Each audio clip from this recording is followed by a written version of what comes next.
Morning, afternoon, or evening. It looks like you are opting to watch a video that comes in more than one part, probably because it was lengthy and we like to keep them kind of short so people don't have to sit too long. So this could be a two-parter, three-parter, or four-parter. I don't know which one you're looking at, but just wanted to let you know if you are on, say, part one and it has a part two, that part originally will come out on a date separate than part one. So just keep a lookout for the same title name where it says part two, part three, or part four, and then you should find your way accordingly. I hope you enjoy, and I hope it helps clear up some sort of concept that someone was asking about.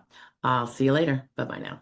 Good morning, afternoon, or evening. Stephanie Joy with Joy Disability and all things Social Security. But wanted to share the details that I put together and some of the finer points that I think could be helpful for claimants for an understanding of the topic of malingering. You know, there's material false statements and there are false statements that are not material. And sometimes it's such an immaterial thing. Like you forgot you went to the store that day when someone asked you, when's the last time you went to the store? And you said last week. If you completely just forgot that you popped off at the store on the way back from the doctor's appointment for one little tiny thing, you know, that is not intentional and that would likely be immaterial anyway. So it's not going to affect the strength of the case one way or another. However, going back to it, this is why I think it's important to look at your medical records and know what's in there. Go in your portal and see what the progress notes say. That's the most probably important spot because that's where the medical provider is actually kind of live or soon thereafter typing off the top of his or her head.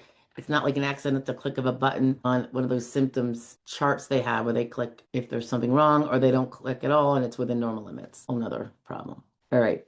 So there's two steps that they're supposed to do when they're evaluating the symptoms. First, they ask if there's a medically determinable impairment, that's the MDI, that could reasonably produce your alleged symptoms. So if you're complaining of a painful back and there's an MRI that shows you have stenosis or an impingement on a nerve in that MRI for some place in your spine, that might be the medically determinable impairment, the impingement, that could reasonably produce your alleged symptom of pain and limitation. Doesn't mean that your severity has been proven, but it certainly gives reason that you would have pain. It could reasonably have produced that pain.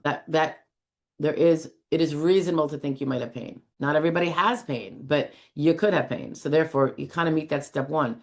And that's not step one of the sequential evaluation process. It's just of those two steps they do when they're evaluating your symptoms. The other thing they do is they then, after they say there is an MDI that could reasonably produce that pain she's talking about with her back, how about the intensity and persistence of the symptoms that the claimant is saying he or she has, and also the functional limitations that the claimant says stems from that symptomology. And by the way, this is going to be largely in your function report. How you portray this in your function report is probably going to be the main area. And so they use the objective and non-objective evidence to evaluate your claims of persistence and intensity, right? And how they limit you. So they're going to compare your objective medical evidence and any other evidence like your function report or application or third-party statements or whatever to compare your allegations with what the other evidence says.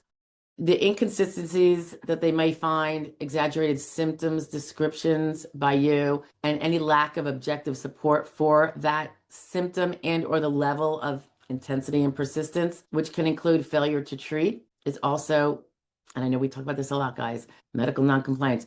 But if you fail to follow treatment, that might be a flag for them just to look to see if your symptoms are exaggerated because people would generally choose to treat. And that is why elsewhere I have said it is really important that if you cannot follow medical advice to go treat in X, Y, or Z way, you explain flat out to the doctor, I would even put it in writing and get it into your file, the reason why. It could be you don't have insurance. It could be that your insurance doesn't cover it. It could be that you have a huge deductible and you do not have it and you can't reasonably get it. There's other reasons. There's fears and risks, high risks that come with some of the treatments, and you're going to want to discuss why it is particularly an impediment for you. Those things can be really important to avoid the optic of exaggeration, aka malingering, if we fail to follow treatment. All right. Oh yeah, we had some red flags too, kind of like indicators for malingering in the disability context. And it's, of course, none of these are carved in stone, guys. So don't take them all to heart, just something that I'm going to share. And I've shared this one before, so let's go into it. When the claimant reports the maximal pain possible of 10 out of 10 and continuously does this, but the other objective examination, the treatment history, medications, or daily activities suggest otherwise. And what would one of those activities be? You drove yourself to the doctor appointment claiming that you've been in 10-10 pain all day. Come on, guys. I mean, you know it if you see it in someone else. We just all have to ascribe it to ourselves as well when we're acting, taking actions outside to go get treatment. If symptoms are frequently shifting, like there's inconsistent accounts across various forms, medical records, and a lack of long-term treatment adherence. So when you treat and then you stop treating and you treat again, the gaps in treatment suggest that you have improved. When they talk about inconsistent accounts across forms, that's where it is really important for practitioners, your representative, your attorney or non-attorney rep, to have assisted you in making sure you have been accurately reporting, like in your function report, in any pain reports, headache reports, whatever kind of reports they want on symptomology. I know it's easy to forget something on a day when it's not bothering you, and you might leave it out of one and have it in another. Those are the kind of things we look for in terms of continuity, consistency. I might ask, hey, you said over here that you have this issue, but on this form, you didn't mention it.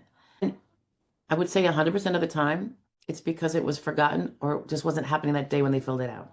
There's a legitimate, always response for it. However, it is something that they might consider a red flag. You can avoid it. So just avoid it. Yeah. It's one of the reasons why we are very involved with reviewing and making sure all function reports, work history reports too, but function reports are accurate as per the claimant's statements as to what he or she can do and how the symptoms are affecting them. It makes for a far more accurate case, and I think it lends itself to a far higher chance of prevailing. Hint, hint. This one is, I know we've probably talked about this elsewhere. If you make statements or it shows up in the documentation that you're purposely trying to obtain a disability benefit, or you say something like, no, doc, I can't work because I'm trying to get disability.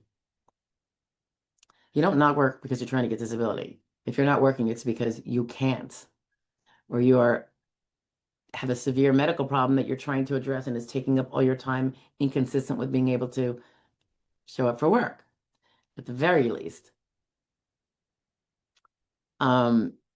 Anything suggesting you are doing something or saying something for the purpose of secondary gain is not going to shed a nice light on you. It's probably one of the reasons, and I have this in a video or two elsewhere, guys. I don't recommend you even tell your doctor you're filing for disability. There are some rare instances when you can. And this is my opinion. Keep it close to the vest. Loose lips sink ships.